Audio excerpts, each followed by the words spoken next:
Hey guys, we're back here with another watch unboxing and I guess review.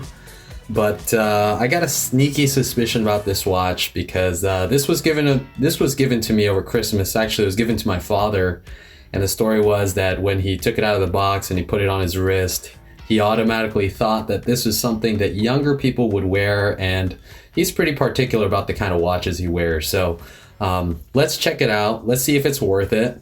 And let's see if the watch is any good itself. So here it is. Here's the watch. And here's the watch brand. Like I said, I got a sneaky suspicion about this watch because it seems, I've never heard of this, and I know there's a lot of micro brand watch companies out there, but I've never heard anybody talk about this watch. Maybe it's a new watch, or maybe I'm just not into the watch game as much as other people are, but this is the first time I've heard something like this. Thom Olson. I'm not sure where they're from, but I'll get into the story in a little bit. But for right now, I just want to take it out of the box and show you guys what we have. So before I do that, we'll take a look around the box. The box itself is cardboard, but it has this kind of this rubbery, soft touch feel to it that makes it seem pretty premium. On the side, we have a hashtag, "We are Thom Olson." And again, I don't know who they are or what they're about yet, but I'll get into that in a little bit. Okay, you got some weird patterns on the side. So this is obviously marketed towards a more flashy crowd. And if that's your thing, that's your thing, you know. And this brand kind of reminds me of, what's that brand that we had before? Oh yeah, Daniel Wellington. I'm not a huge fan of them myself, but their watches, now you can find them anywhere. You can even go to AliExpress or Alibaba and get pretty much those same watches. There's another watch company too that's on there, but yeah, Movement. You can find a lot of Movement watches on Chinese websites now. So I kind of have a sneaky suspicion about this watch, but let's get into the box. So here we are. Okay, let me just take it out. It slides out pretty easily. Before we get to the watch itself, let's take a look at what's inside this little packet envelope. Let's open it up and let's see. Okay, so we have a little booklet. What does it say? Warranty card. Okay, I couldn't see that very well. Warranty card. And opening up the booklet, we have all kinds of things. They have the story there, which I'll get into in a little bit. They have a user guide, and I believe, let's see what else, certificate of authenticity, and a purchase purchase information. So that's all that's in the booklet, nothing else in there. Okay, getting into the watch.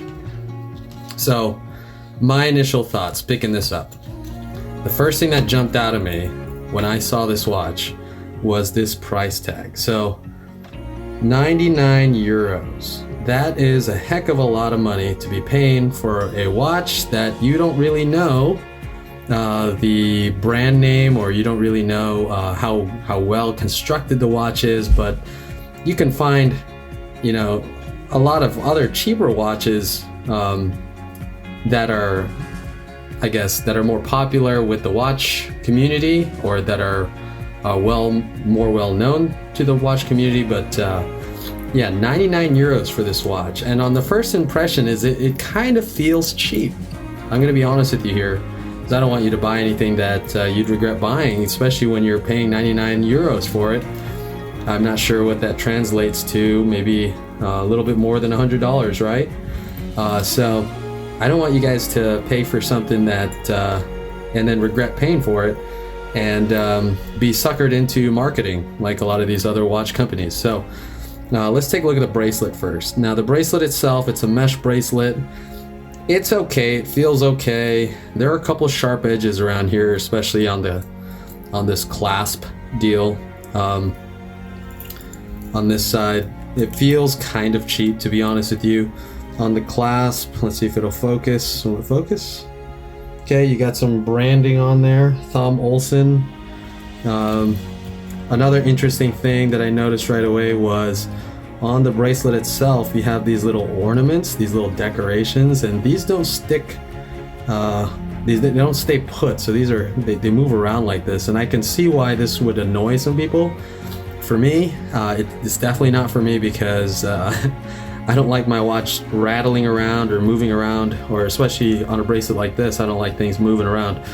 But you have an airplane there, you have a little symbol here, you have an airplane there, and let's see what else. What is that? A lightning bolt? You have a lightning bolt and an arrow. So I'm not sure what all of those have in common. I'll have to get into the story to tell you, but if you take a look at the backside, they're just kind of I'm not sure what that is. I don't know how they attach that. It just kind of looks like a flattened out metal piece. But anyways, here's the watch. Let's take a look at the dial. Okay, let's see, the markers here, they're applied markers. You do have an hour, a second, and a minute hand. The hour and the minute hand are, yeah, there you go. The hour and the minute hand are blacked out, so it's a little bit more dark than the dial itself. And then you got a shiny minute hand, and as you can tell by the ticking, this is a quartz watch. So yeah, that's what you're getting here, a thin quartz watch, obviously for 99 euros. And it does feel a little cheap, and I just felt it over here. There are some scratchy areas here, which I am not a fan of. But let's give it a shot. Let's see what else is on the back. We have stainless steel, water resistant, 3, was that ATM? And we have a made in China. So that tells me right away that just the feel of this and the quality of this watch, the jingling of this watch, that this was probably a pretty cheap watch to make. And yes, there's a lot of cheap watches out there, but you don't get a lot of quality with this watch, and you can already feel it. The glass, I'm not sure what it is. I'm sure it's not a sapphire glass. I could tap it and it just feels like cheap glass. So not quite sure what that is. The other interesting thing to me is that the stem of this watch, it points out at 2 o'clock. Now, most stems that I see on watches like these come out at 3 or at 4, but I've never seen a watch that the stem comes out on 2 o'clock. Now, maybe I'm not knowledgeable enough in the watch community to see other watches like this. I'm sure there are other watches like this, but that just seems a little unusual to me to have it like that. Because when it's on the wrist, then you have to kind of reach over your wrist to adjust it. So yeah, it's kind of a little weird. Not sure what that is. Maybe this is just part of the quirkiness of this watch brand company. So not sure what that is. But let's take a look. So I want to know how heavy this watch is. It feels really light. So I'm going to take out my trusty weight scale and let's figure out how heavy this watch is. Okay, zeroed out, and I'm just going to set the watch on there. So 61 grams, very light, and maybe this was a little bit more of a dressy watch. Obviously it is, because it fits right under your shirt cuff. But yeah, pretty light watch. You definitely won't have trouble in your day wearing this watch. You probably forget that it's on your wrist if you don't really check your watch that often. So yeah, there is one other thing I want to do with this watch. So I want to see what kind of movement it has. I'm sure it's a quartz, and I can pretty much guess that this is going to be some sort of Japanese quartz. So I'll be right back with this watch open.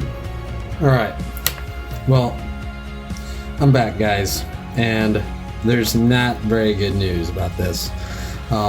A couple other things that I noticed as well. See, when I turned it to the back here, you do have these fast release, I guess, ends to the bracelet, so that's kind of nice, I guess. But again, it feels really cheap and not very well put together. Even this one is hard to get off. Now, I tried to open it, I took the sticker off, but I found out that it feels like somebody glued the bag to this, because as much force as I wanted to put on this watch, it was not coming off. So sorry guys, we're not going to be able to get to the back of this one, but there you go again. What's that going to say about the person who's going to replace the battery on these watches? They're going to have such a tough time getting back there. So yeah, I'm not sure who these guys are, or what their, I guess their mission statement is, or what they're about, but on the first impressions, I am not very impressed about this watch. Also, when you pull out the stem, it doesn't come out that far, and you have this weird clicking sound.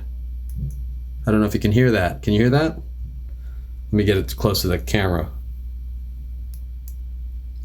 You hear that? And there's just not much confidence there about how many clicks, or yeah, how many clicks. It just clicks so fast, so you don't know what you're changing here, and obviously you'd have to play around with that for a while. Yeah, let me just see if I can get this on my wrist, if this will go back in, and then get you guys a wrist shot. Oh, okay. Well, let me get back to this, and then we'll continue forward. All right, well, I'm back, and it turns out adjusting this little guy is a pain in the neck, and I'm just not going to bother with it. So here it is on my wrist. Obviously, it needs a little bit of adjustment, but yeah, for some people, this is their kind of thing. Not really for me, but again, to each his own. It is very light on the wrist, and yeah, I could see why this might be comfortable all day wearing, and why this might appeal to some people. So let's get into the story, and let's dig into find out who these guys really are and what they're about. All right, so I'm going to go through this quickly. Thom Olson, taking a look online. If you notice on the side here, I'm based out of Korea, so the prices here are about $120 to $140, including the shipping. So that's a lot of money for the watch that you're paying for. But yeah, just jumping into the website, we see a lot of good branding pictures, actually. It seems like the website's really well designed, sort of reminiscent of Daniel Wellington. So yeah, you'll see a lot of that out of this micro brand at least. And you see, the one thing I also notice is you see a lot of female models in this website, and I guess this is catered to a female crowd more, but I can't say that for sure. The watches on the website are female oriented, as you can see here, and you do see those charms on the bracelet, as we noted before. So the brand looks like they're based out of France. So you do see the French here and the English translation, but Thom Olson embodies an open-minded generation of individuals. The brand found its roots on social media. So it's one of those social media watches. As I said before, I got a little sneaky suspicion. You could see the Scandinavian design in the watch face itself. And I can also understand that there's a lot of California in this, with all the charms and jewels and whatnot, and the flashiness of California. So yeah, that's what we get. So jumping into the store locator, you got a bunch of stores in Europe. And here's their Instagram page with very, very marketable pictures and very pleasing to the eye. The watch itself does not look like this in person. I just want to tell you straight up. And what you're seeing online is probably not what you're getting. Here's a picture of the charms that you can add to your watch bracelet, and they look nice on Instagram, but to be honest with you, in real life, they feel pretty cheap. So we'll take a look at those later as we go into the customization. Another thing I noticed here was going through the eShop, I did notice that it says Movement Japanese Seiko. So you're paying for a Seiko movement, why not get a Seiko watch, right? So doesn't say specifically what it is. So here's the watch customization on the website. It is kind of cool that you could add different charms to it, and they do have different charms on it, but again, they are pretty cheap feeling and they do rotate. But here's a breakdown of the price. So you see 93 euros there, But if I look and I see the watch itself actually costs 57, so that's a little bit more reasonable for a watch like this. And then obviously you add the little charms to that, and you would add up the price there on and so forth. So yeah, that's what you're getting. So here we are on the main page, and a very marketable company, a lot of young people, a lot of pleasing photos. And I do have to admit that being able to customize your bracelet the way they have marketed it out to be is kind of a cool idea, except I do wish that they made a little bit more effort in putting quality timepieces together, especially with the materials they use. There's not a whole bunch of information on their website about the materials they're using in the watch. You don't know what kind of glass you're getting, what kind of movement you're exactly getting. So it kind of tells me that that's not really the main focus here. So at the end of the day, is this the watch that you should be spending your money on? I say if you do enjoy customizing your watch, then go for it. But for me, at the end of the day, I gotta be honest with you, with the quality of the watch that you're getting for the money you're paying for, it does feel kind of cheap. So I say skip this one, find another watch, and I'll see you guys next time. Thanks for watching, and hope you liked the video.